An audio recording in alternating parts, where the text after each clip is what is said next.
was going to say good morning, but hello everybody. My name is Ludovic, this is Vincent and Shane, and today we are going to introduce you to a new concept, Biteshare. I'd like to start by saying everybody needs social interaction. We all need to hang out with people, just a bit, but we need it. Let me prove it to you actually. So when I arrived at CSUMB as an exchange student, well, I came to a realization that I was alone, and in my case, I was hungry. I was missing friends, French food, I was very hungry. And I realized there's no easy way to connect people around food. Food is the most important, it's the most popular way to socialize. Understand this. We spend, in the United States, college students spend 37% of the college students in the United States spend less than 5 hours a week socializing. So you need to understand that it's less time than we spend eating per week. So why is that? Why do we not gather around and eat food? Why do we not meet around the meal? Basically, look around here at CSUMB, the situation is food solutions are limited.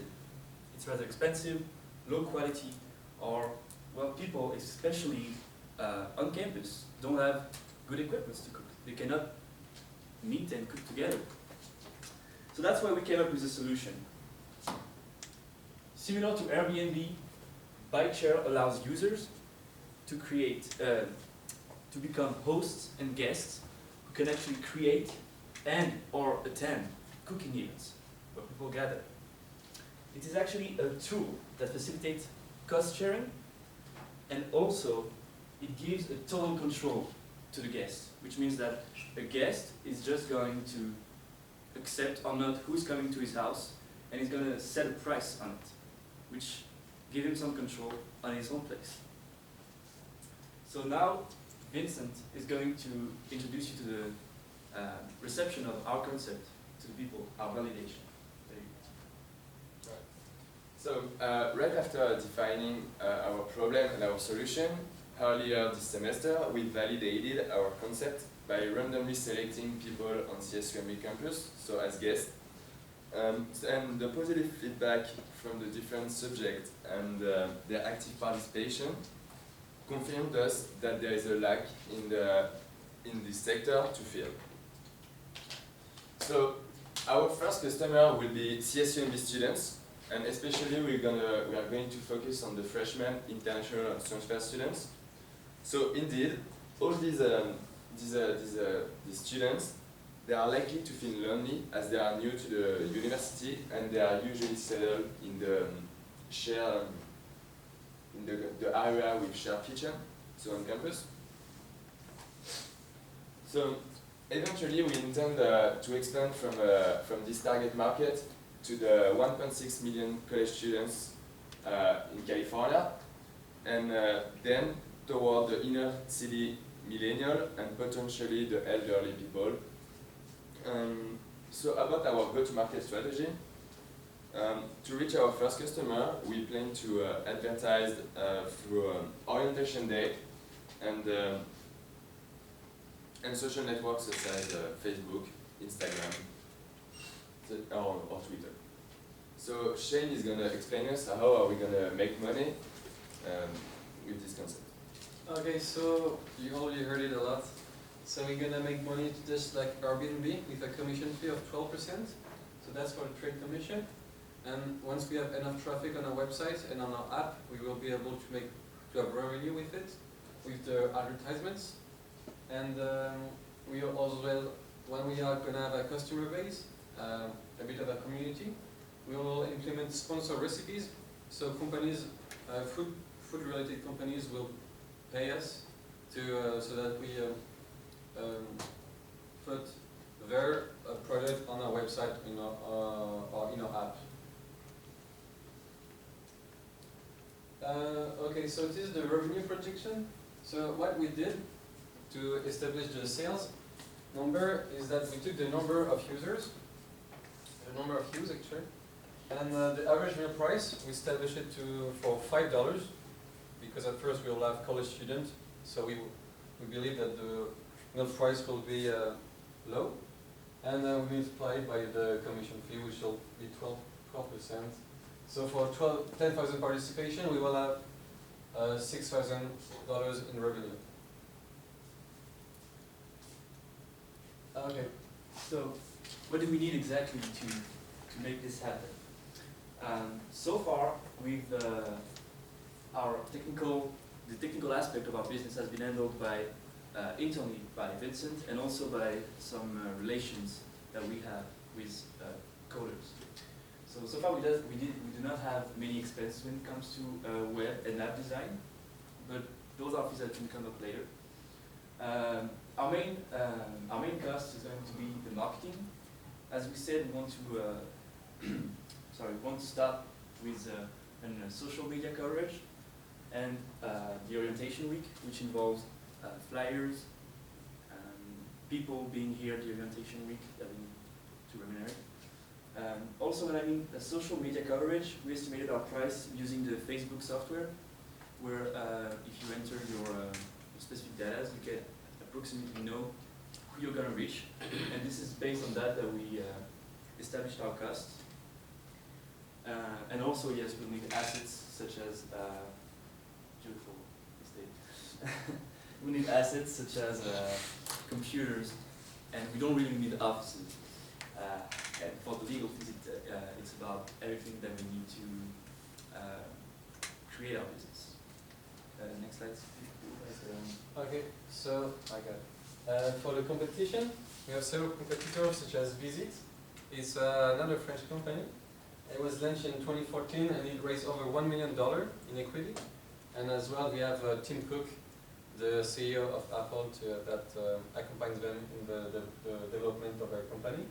And there's meal sharing as well. It was created in Cambodia, and it can encourage a healthy lifestyle. It's the closest one to us because we believe that they can create a community, which the other competitors don't do. Those ones and most apps similar to ours focus on hosting an event, on having chef hosting meals at their place. It's less about creating a community and having a social interaction than us.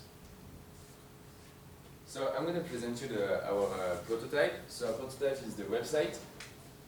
So here is the main page. So the page where you're going to land when you first type our website on the search bar. So then you have the different tab here where you can click, and that will lead you on another page of the website. So there is the first tab that will lead you to the what are we exactly, kind of what is the host, what is the guest, with the bullet points that show the main advantage of being an host and being a guest. Then we have like the newsfeed where all the events are going to be browsed, and so you're just going to be able to click on one of the event, and that's going to lead you to the page of the event, and you're going to be able to sign up for the event. And yeah, so basically this is another page services that's going to be related to the first one, but this one is going to be more specific, more details, and this one is most like bullet points and just to show you the more importance.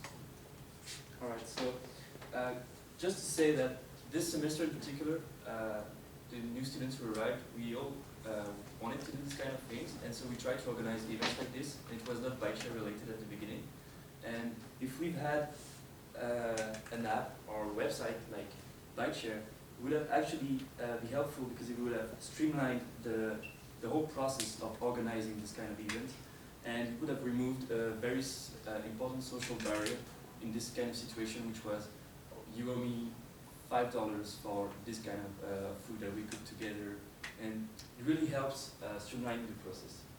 Thank you very much, and if you have any questions, please.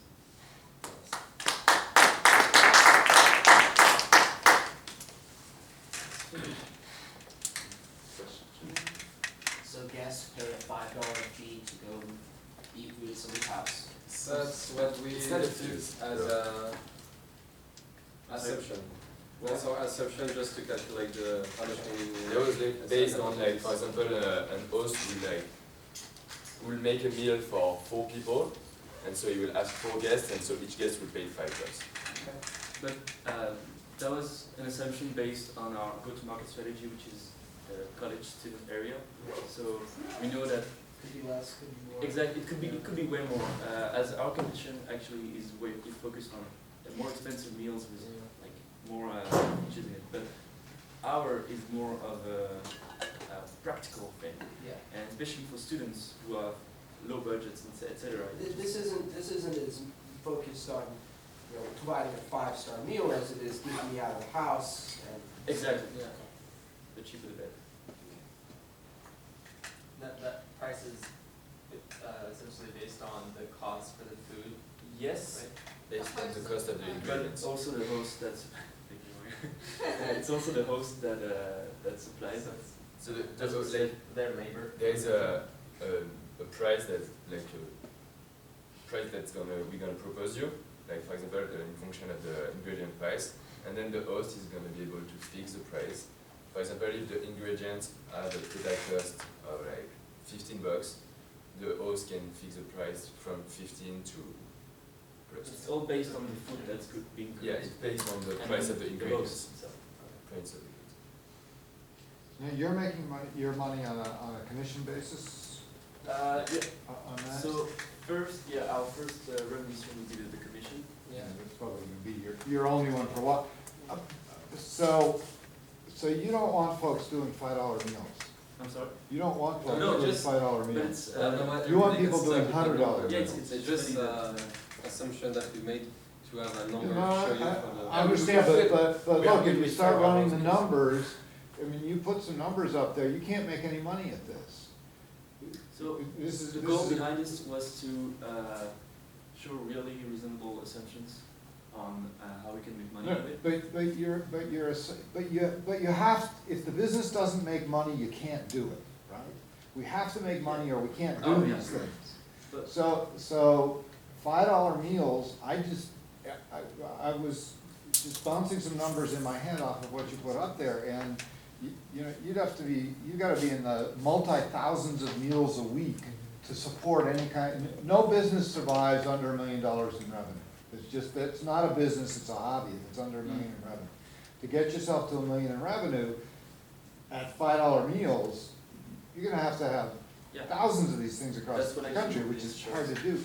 And yet, it seems to me there's an opportunity here, if you let go of your natural market, which is a look at the student market, and go into the foodie world, there's an opportunity Yeah. here to have these be $100 plate meals. Yeah. With people doing these because they're kind of wannabe chefs, or maybe they're real chefs, and they could actually make money at these, and then you're making money at these. 12% of $100 is a lot better than 12% of That's $5. what the competition does as well. So we don't, that's what the competition normally do.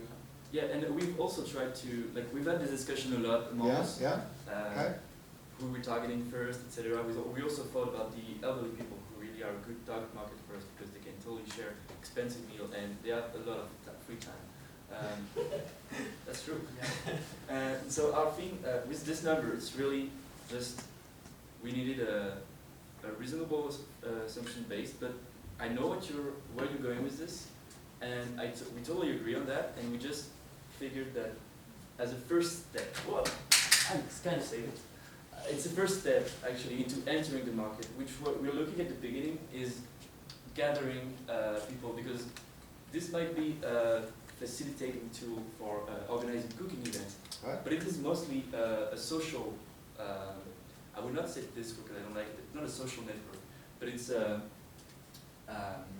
social tool that people can use to Fair actually enough. socialize. That's why we're saying that we focus on the social aspect more than on the cooking experience. But this is also a part of it that we do not neglect, and that's why actually our target customers eventually is the inner city millennials and elderly people, which I strongly believe in. Yes. So the way Brad's talking about this as a business, you guys are literally funding a hobby. And I want to just clarify what I mean by that, because in a large way, you guys have put yourself at the center of this problem, and for a good reason, you guys are a good target market. But the way that I would look at this, because this is somewhat tantamount to Uber, and I hate saying that because that's like the industry standard for everything, is it's the new Uber. But Uber is taxi drivers that have all the things to be a taxi and none of the connections to sell their service. What you could look at this as for somebody who is a professional chef that does not have a kitchen to run their business out of, can now run that business out of their home because they have all the resources and skills there. So that's where you're talking about making a $100 meal. Now, $100 maybe not to start, but the idea that I, as some sort of certified chef, some kind of experience that's out of work, this is a way to subsidize my income with a skill that I have, using my own personal resources. That's, if you took the word food out of that, that's Uber. That is exactly what Uber is. What you're saying is like, You're giving, making, that's also a thought we've had, like, we've honestly thought about this concept from many angles, and what you're saying, like a special chef, I mean, skilled, cooking skilled people, we thought of that, and so basically at the beginning we had all these complex ideas of the chef thing, for example, and it's very hard to implement as a startup. That's why, like, this model presented you is really like beginning oriented. and this is, it's realistic in that you, the group of students here, could do it. I think the point that I'm making, and that I think you could agree with, is that the potential to take this in another direction is there. And I don't know what your other competitors have done, because That's exactly what we do right now. That's why we have to differentiate ourselves, because it's exactly what we do. But this is definitely where we want to go. Like I would just argue that there's more rich old money here than there is in some place like Morocco, and that the ability to do that here is more. true. But yes, that's what we want to do. Yes. I understand you assess the strategies, but you might be regret some college students not learning how to cook, and then that's what you call having a kitchen that only seats 2 people, whereas like if the cook has a home that has 12 seats. So just, I think the student aspect is a good location to beta test. Yeah, it's a validation tool. Exactly. That's the word I was looking for. So this is especially why we target not in college but CSUMB first, because we've been here for a year, the 3 of us, and we kind of came to understood how people and housing works here, like what kind of kitchen is here, which restaurant people go, and that's why we wanted to start this here, because as we said, we have some people with equipped kitchen with space, but who might not know how to cook, and we also have people, especially on campus, as I was mentioning, who don't have kitchen in their own apartment. They have kitchen on the floor, on their floor in the common shared kitchen. And this is just the fact that those people are living in a very connected and fast-growing environment. I mean, CSUMB, if I'm correct, is like 3.76 square kilometers, so it's really dense in terms of need and demand. And so, yeah, this is exactly why I wanted to start here. I guess I answered. You didn't mention that you did beta testing in the slides, right? I think you kind of mentioned it at the end. Mentioned it. I think I mentioned it, and I think you said exactly the same thing like the last time we did the presentation, and I mentioned it too. Again? So yeah, basically, so it's okay, it's fine, like, but yeah, and to like say it again, like what Ludovic said about the shared kitchen area. For example, let's say the example of Northquad. You know Northquad? I know nothing. Alright, so it's there's the main campus where we are right now, kind of, and Northquad is a residential building where there is a students, sophomore, more senior, So like junior. 800 kids living. And basically, yeah, there is like 300, 400 person living in the building, and there is only one kitchen per building. So that's like, you can see like what I meant by shared kitchen area. But just to go back to your 2 points, which I think were kind of the same. Like I said, we've tried many different features and went to implement them in our go-to-market strategy. And I think that we kind of became unclear because of the misunderstanding we had on this issue. But thank you. I just want to say thank you for the putting You this know, back I in. actually liked your pushback was fine. Yeah. Still, it's a little hobby-like, but your pushback was fine. You actually came up with a pretty good response. We've considered that, here's the problems with it, here's why we're mapping out this space. You know, and then we want to see if the numbers work. But good job. Well done. All right, that brings us to a close.